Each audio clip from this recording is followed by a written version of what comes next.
இந்த வீட்டில் பார்த்தீங்கன்னா எவ்வளோ மாங்காய் காய்ச்சிருக்குன்ட்டு வழக்கம் போல் சண்டை சர்ச்சு முடிச்சுட்டு ரெகுலராக இந்த டீ கடையில் தாங்க எப்போவுமே டீ குடிப்போம். காலையில் 5 மணிக்கு எழுந்திரிச்சு சர்ச் போயிடுவோம். ஸோ அதனால் காலையில் எதுவும் சமைக்க முடியாது, வெறுமைத்தோட தான் போவோம்.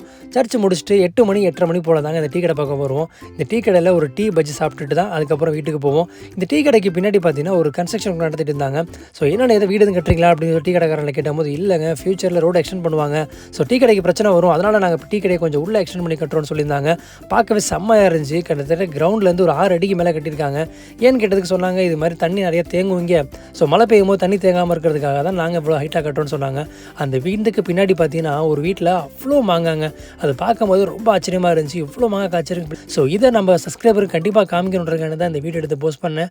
பார்க்கவே அவ்வளோ அழகாக இருந்துச்சு. இது என்ன மாங்காய் எனக்கு தெரியல, உங்களுக்கு தெரியும்னா மறக்காமல் கமெண்ட் செக்ஷனில் சொல்லுங்கள். நம்ம சேனலில் இது போல் நிறைய வீடியோஸ் போட்டுட்ருக்கோம், அதெல்லாம் பார்க்கணுன்னா மறக்காமல் நம்ம சேனலை சப்ஸ்கிரைப் பண்ணி வச்சுக்கோங்க. உங்கள் ஃப்ரெண்ட்ஸுக்கு மாங்காய்னா பிடிக்கும்னா மறக்காமல் இந்த வீடியோ அவங்களுக்கு ஷேர் பண்ணி விடுங்க.